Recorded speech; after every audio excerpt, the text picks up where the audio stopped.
Hello, MGTOW. Hello, men. This is Howard Dare. Thanks for stopping by. So, I want to talk about what I am calling a lack of emotional control on the part of feminists, leftists, globalists, social justice warriors, because I believe that is what we are witnessing. You know, when you're involved in your life, getting around, dealing with reality, dealing with obstacles, the individual events, they start to look like it's hard to see the big picture. So what we're really seeing is this overall lack of emotional control. These people pitching fits.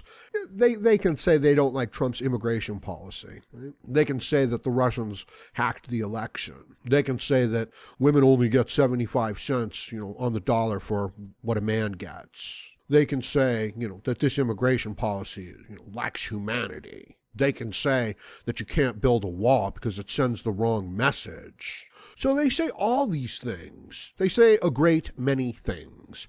But it all stems from one thing. They're upset. Their emotions are out of control. They're angry. They're pissed off. Things are not turning out the way they want them to turn out. And it's going to get increasingly worse for them, isn't it? Some of you know this, and many of you I'm trying to, talk to you guys and explain this to you. They're not dealing with reality. They're dealing with their feelings and their emotions and what they want. They're convincing themselves that, they are right, that they are virtuous, that they are humanity's best representatives. And then anything that disagrees with them or doesn't go along with their desires is obviously evil, and if you don't agree with me on this point, and I have some other points to make regarding this, then you are just like Hitler, right? So that's how it works. And if you don't understand that, well, allow me to continue. This expression of these emotional outbursts, you're not going to witness this from a man who has to deal in reality and is effective. This type of behavior and the masculine type of behavior are different ends of the spectrum. One is this feminized, emotional, estrogen-based behavior, this desire for security, this nurturing aspect. The other is this masculine behavior, which, at its best is very practical, very confident, reality-based, reality-oriented, puts the feelings aside, comes back to them later. And I've been talking about the toxic female lately, and it's a loaded term, right? But it's more about this continuum of estrogen and testosterone. So is there a point when we get what I would call estrogen poisoning, where the female just becomes too feminized, or the hormones just go out of whack in some way, because that's a simplification, isn't it? Just to say too much estrogen. When the truth is no, there's this whole cycle of these things that should be in balance, and they're just probably just going up and down all over the place. I think it's shocking to look at the use of various antidepressants, and you can see this in YouTube videos, like just do a search on, Paxil or something like that, or any of the SSRIs, and you'll see people who start taking it, and, videos over the course of 6 months to a year, and it's fascinating the transformations that take place because they become asexual, they become highly, emotional and sensitive. They literally become the special snowflake. And they even start using that term, and the women cut their hair and they start dressing like a man, and they become involved in very particular social issues. So check that out. This goes towards this mindset. How do you even develop a person who's that, so emotional, who has this expectation that, they should win the election because they're a woman and because they're good and because you're like Hitler, right? When none of it's true. It's just this made up stuff so that they can have this stance, so they can imagine themselves as virtuous and doing the right thing. That's it. And it's a whole society. It's a whole culture of emotional entitlement.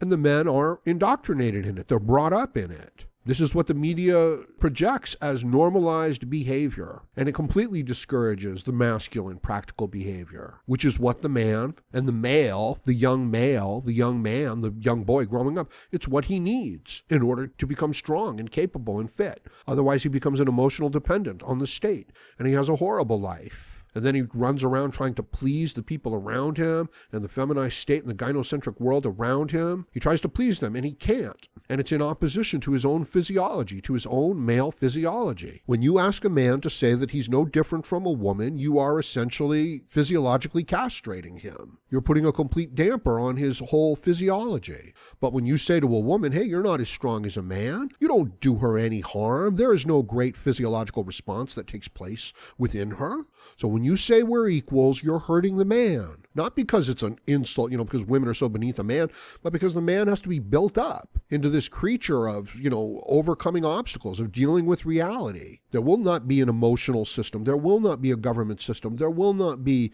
welfare for the man. So why are we treating him? Why are we? Because they want to indoctrinate him.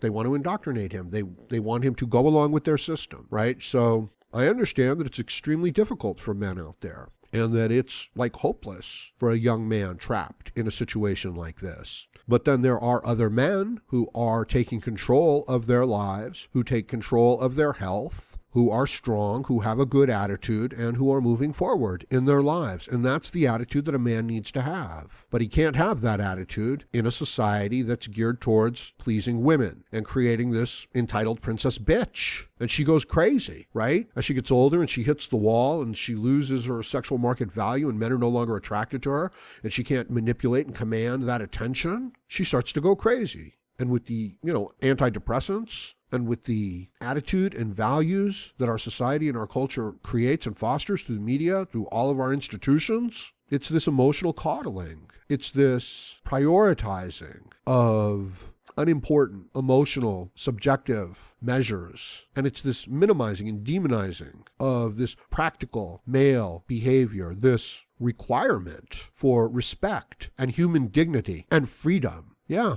this idea of freedom, it's not just some abstraction. It's something that if you don't let men have it, they die. It kills them. So they fight for it. And any form, death to tyrants, any form of tyranny, strong, capable, healthy human beings will fight against it. Any form. And, the danger is on a personal level, when you become empowered through these values and behaviors. And we do. That's like, would you like to be the boss? It's like, yeah, I'm sure you would, right? Because then if in many instances, because, for a younger person, because then if you screw up, you don't get fired, right? It's like, and you get to give yourself a raise, right? It's like, not exactly. I mean, you can do that, right? But that's not going to help the company of which you are a boss. The company of which you are a boss might be served very well if you don't give yourself a raise, if you do hold yourself to a standard, right?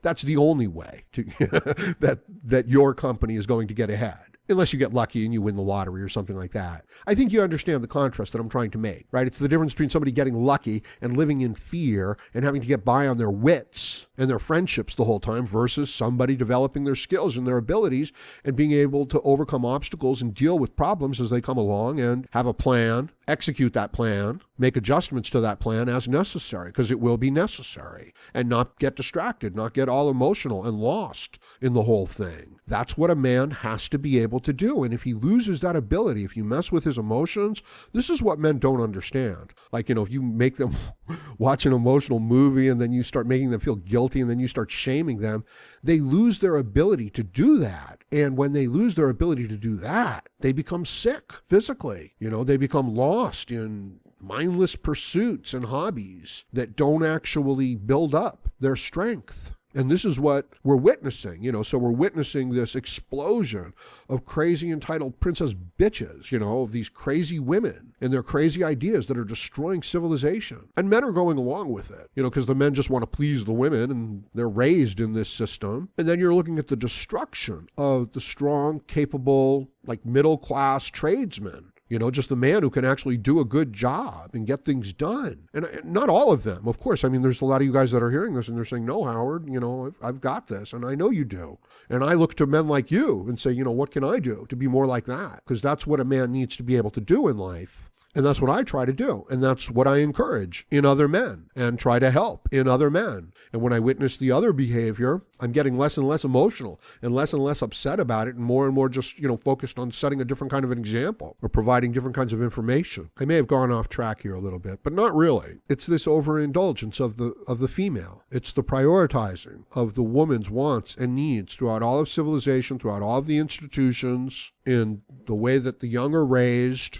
And for the man to be successful and for the society, the civilization to be successful, you can't prioritize that. You have to recognize that. You have to put that in its proper place, right? So it is, putting women in their proper place. And I know that that's an emotionally charged statement, but that's the challenge. And if you can't do it, if you can't put female wants and needs in their place, if you over-prioritize them in your society, in your civilization, if you become unbalanced and, you go up and down and too far in these directions, you go off course. You can't get anything accomplished. You need the strong, steady hand of an intelligent, experienced, testosterone-based man who is equipped to deal with reality, to overcome obstacles, to stay focused on your tasks. This is what men need to do, and this is what we're discouraged from doing. To not let emotional things bother you. I brought up an example a while ago.